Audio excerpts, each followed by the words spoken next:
అప్పుడు ఇవి చనిపోవు. ఇంకొంతమంది పిల్లల్లో గనుక మనం గమనించినట్లయితే లౌడ్‌గా మ్యూజిక్ వినడం, గట్టిగా మ్యూజిక్ పెట్టుకొని ఈ పిల్లలు వింటున్నారా? యాంగ్జైటీకి సింప్టమ్, జాగ్రత్త పడండి. బాత్రూమ్‌లో స్నానానికి 40 నిమిషాలు, 45 నిమిషాలు, గంట చేస్తున్నారా? This is also a symptom of stress. Coping.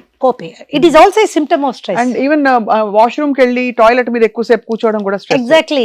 వెళ్ళి రారు 20 మినిట్స్, 30 మినిట్స్, 40 మినిట్స్ అయినా రావట్లేదు అంటే there is some anxiety we have to understand. And not only those things, చాలా ఉత్తేజభరితమైనటువంటి యాక్టివిటీస్ చేస్తుంటారు కొంతమంది పిల్లలు. ఫర్ ఎగ్జాంపుల్ వీడియో గేమ్స్ ఆడడము, లేదా చాలా అడ్రినాలిన్ రష్ ఉండేటటువంటి, చాలా ఎగ్జైట్మెంట్ ఉండే ఫుట్బాల్ మ్యాచెస్, లేకపోతే బాక్సింగ్ మ్యాచెస్, ఇవి చాలా విపరీతంగా చూస్తుంటారు. You should understand the child is under going stress. ఏదో యాంగ్జైటీ ఉంది, అది ఏంటి అనేది మనము we have to focus focus. ఈ స్టేజెస్ దాటిపోయిన తర్వాత వీడియో గేమ్స్ లోకి వెళ్ళడం, అక్కడి నుంచి అడిక్షన్స్ రావడము, అది పోనోగ్రఫీ అడిక్షన్ కావచ్చు, వీడియోగ్రఫీ అడిక్షన్ కావచ్చు, ఈటింగ్ అడిక్షన్ కావచ్చు. All addictions are based in anxiety and stress. Uncontrolled anxiety and stress లోంచి పుట్టుకు వస్తాయి ఇవన్నీ. సో ఇక్కడ ఒక క్వశ్చన్ మ్యామ్, మనం మామూలుగా హ్యాపీ హార్మోన్ ఫుడ్స్ అని ఏదో బ్రాడ్ గా పెట్టేస్తాం, ఈ ఫుడ్స్ తింటే ఎప్పుడు మీరు హ్యాపీగా ఉంటారు. అసలు ఇలాంటి డిజార్డర్స్ కి, కండిషన్స్ కి వాటికి తావుందంటారా? అసలు డెఫినెట్లీ. స్ట్రాబెరీస్ ఏవో చెప్తాం అంటే they make us feel good, chocolate ఒకటి. So what is the connection ma'am? ఏమిటా ఫుడ్స్? ఫస్ట్ ఆఫ్ ఆల్ మనం అలా చెప్పుకునే ఫుడ్స్ ఏమిటి? స్వప్న, ఇద్దరు వ్యక్తులకి ఒకే రకమైనటువంటి అనుభవాలు జరిగాయి లైఫ్ లో. అది ఫెయిల్యూర్ కావచ్చు, స్ట్రెస్ కావచ్చు, యాంగ్జైటీ కావచ్చు, what ever you want to describe it as. ఒకళ్ళు మాత్రం కుంగి కుసించిపోయారు, ఇంకోళ్ళు మాత్రం గట్టిగానే ఉన్నారు. ఆ గట్టిగా ఉన్న వాళ్ళని స్ట్రాంగ్ పర్సనాలిటీ అని, ఇలా కుంగి కుసించిపోయిన వాళ్ళని వీక్ పర్సనాలిటీ అని జనరల్ గా మనం రిఫర్ చేస్తూ ఉంటాం. But what is more important is ఆ వచ్చినటువంటి ఛాలెంజ్ ని తట్టుకోవడానికి కావాల్సినటువంటి రీసైలెన్స్, దానికి కావాల్సినటువంటి ఫీల్ గుడ్ హార్మోన్ లెవెల్ ఎంత వరకు ఉంది అనేది వెరీ ఇంపార్టెంట్. ఆ ఫీల్ గుడ్ హార్మోన్స్ కి we need that feel good foods. అవి మన ఎండార్ఫిన్స్ కావచ్చు, ఆక్సిటాసిన్ కావచ్చు, డోపమిన్ కావచ్చు, సెరటోనిన్ కావచ్చు, ఇవన్నీ ఫీల్ గుడ్ హార్మోన్స్. ఈ ఫీల్ గుడ్ హార్మోన్స్ ఎక్కడ ప్రొడ్యూస్ అవుతాయి? ఇక్కడని చాలా మంది అనుకుంటారు, కాదు ఇక్కడని ఇంకొంతమంది అనుకుంటారు. కానీ అవి ఎక్కడ ప్రొడ్యూస్ అవుతాయంటే మీ పేగుల్లో ఉన్న సూక్ష్మ క్రిములు ప్రొడ్యూస్ చేస్తాయి. Gut health. సో అక్కడ డైరెక్ట్లీ కనెక్టెడ్ విత్ ఫుడ్ అన్నమాట. సో అక్కడ ఎలాంటి ఫుడ్స్, అక్కడ ఇట్ డిపెండ్స్ మనము ఏం కండిషన్స్ జరుగుతున్నాయి అన్నది. దీనికి కొన్ని మెడికల్ టెస్ట్ మనకి చాలా ఇంపార్టెంట్. సరే, ఫీల్ గుడ్ హార్మోన్స్ లెవెల్ పక్కన పెట్టినా మనం తెలుసుకోవాల్సింది ఇంకోటి ఏంటంటే 2 మేజర్ ఇంపార్టెంట్ విటమిన్స్, B12 ఒకటి, విటమిన్ డి ఒకటి. విటమిన్ డి అంటే ఎండ, ఎముకలు, ఇవి రెండే ఆలోచిస్తాం మనం. Okay, but vitamin D is deficiency is starting point for almost 150-200 diseases, many cancers. Vitamin D డెఫిషియన్సీతోనే స్టార్ట్ అవుతుంది. And the latest research about vitamin D ఏం చెప్తుందంటే ఇట్ హ్యాస్ సైకోమాటిక్ ఇన్ఫ్లుయెన్స్. అంటే అది మన మనిషి యొక్క మానసిక స్థితిని తీవ్రంగా ప్రభావితం చేయగలదు అని oceans of research is that. అంటే బేసిక్ గా అది తగ్గిపోతే కొంచెం డిప్రెషన్ సింప్టమ్స్ కూడా చూసిన వాళ్ళు చూసాం మనం. ఎప్పుడైతే less than 20 vitamin D less than 20 ఉంటుందో మనకి సహజంగానే ప్రతి విషయానికి ఆందోళన పడడం అనేది ఎక్కువైపోతుంది. మన స్ట్రెస్ లోడ్ బేరింగ్ కెపాసిటీ తగ్గుతుంది. అలాగే డిప్రెషన్ అనేది కూడా మన మీద మన కాన్ఫిడెన్స్ తగ్గుతుంది, డెసిషన్ మేకింగ్ కెపాసిటీ తగ్గుతుంది. ఓకే, సో ఇవన్నీ ఏమవుతాయంటే మన పర్సనాలిటీ అని మనం అనుకుంటాం, కానీ విటమిన్ డి కూడా చాలా స్ట్రాంగ్ గా ఇన్ఫ్లుయెన్స్ చేస్తుంది. సో జనరల్ గా కౌన్సిలింగ్ వచ్చిన వాళ్ళకి ముందు ఆ స్క్రీనింగ్ టెస్ట్లు చేసేస్తాం. అంటే మానసికమైన ఇన్ఫ్లుయెన్స్ ఎంత ఉంది, శరీరం ఎక్కడ కోఆపరేట్ చేయట్లేదు, ఇవి రెండు మనం తెలుసుకోవాలి. No condition can be purely physical, no condition can be purely psychological. They are both 2 sides of the same coin. ఒకే నాణానికి 2 వైపులా ఉంటాయి. కాబట్టి రెండిటిని మనము హ్యాండిల్ చేసిన రోజున that procedure is called psychosomatic procedure. Okay, psychosomatic procedure లో చాలా మెథడ్స్ ఉన్నాయి స్వప్న. ఫర్ ఎగ్జాంపుల్ సైకోథెరపీ అంటే ద టాక్ థెరపీ.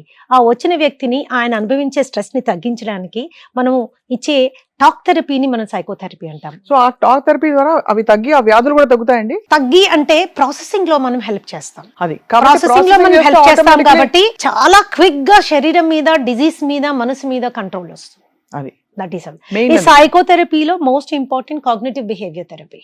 ఎవరైతే కాగ్నిటివ్ బిహేవియర్ థెరపిస్ట్ ఉంటారో నెగటివ్ థింకింగ్ ని రికగ్నైజ్ చేయడం, దాన్ని పాజిటివ్ థాట్ తో రీప్లేస్ చేయడం. యాక్చువల్గా ఇట్ ఈస్ లైక్ దిస్. ప్రతి మనిషి ఒక పర్టికులర్ వేలో బిహేవ్ చేస్తారు. ఎందుకు అలా బిహేవ్ చేస్తారు? వాళ్ళ పాస్ట్ ట్రామా ఎక్స్పీరియన్సెస్. ప్రతి ఒక్కళ్ళు కూడా దే హ్యావ్ ఎక్స్పీరియన్సెస్, అనుభవాలు. Experiences will create faiths and believes, నమ్మకాలు నిజాలు, ఎక్స్పీరియన్స్ క్రియేట్ చేస్తుంది. అవి once faiths and believes are formed, attitude is created. ఆ ఫేత్స్ అండ్ బిలీఫ్స్ నుంచి attitude క్రియేట్ అవుతుంది. attitudes will manifest themselves in the form of behavior. మన ప్రవర్తన నియమావళి. అవును. అది ఎలా జరుగుతుంది?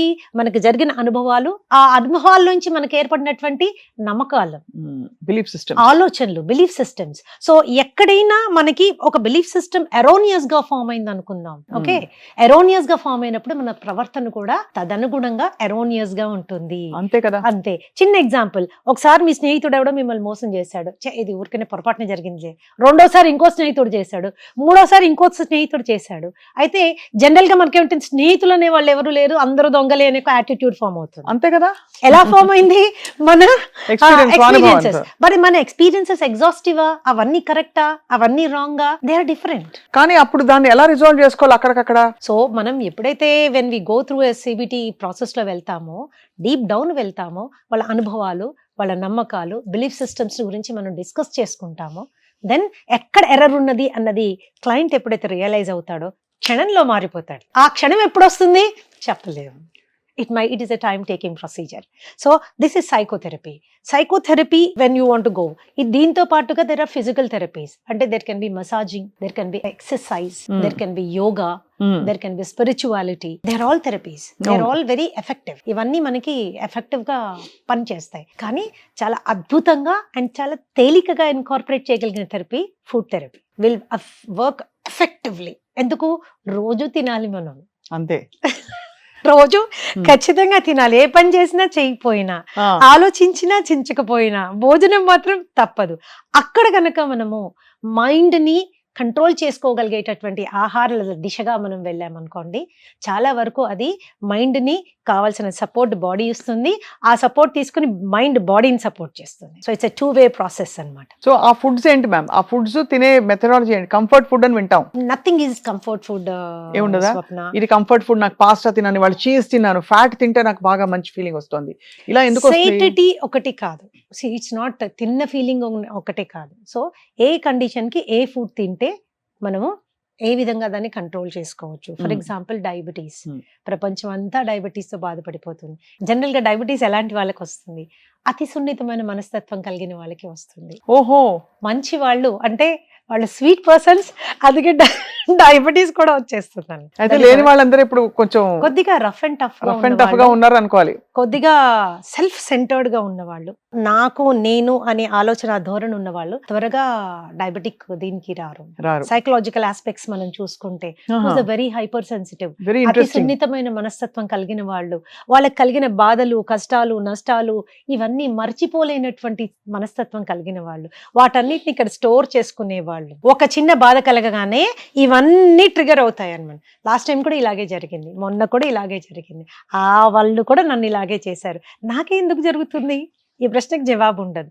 ఇట్లాంటి మనస్తత్వం ఉన్న వాళ్ళు ఎక్కువ మానసిక ఆందోళన చెందుతారు అన్నమాట. ఎక్కువ మానసిక ఆందోళన చెందినప్పుడు there is all the disturbance, blood sugar levels, అది మామూలుగా ఆర్గ్యుమెంట్ చేస్తే పెరుగుతుంది, మామూలుగా కొద్దిగా బాధపడినా షుగర్ పెరుగుతుంది, ఏడ్చి అప్సెట్ అయ్యారనుకోండి 40-50 యూనిట్లు పెరిగే అవకాశం ఉంటుంది. కాబట్టి వ్యూవర్స్ అందరికి నా సలహా ఏమంటే, కోప్పడండి, కొట్లాడండి. ఒక టైం అయిన తర్వాత ఇంకా కొట్లాడితే బీపీ పెరుగుతుందేమో, షుగర్ పెరుగుతుందేమో, నాకు అవసరమా లేదా అన్నది ఒక చిన్న నిర్ణయం తీసుకోండి.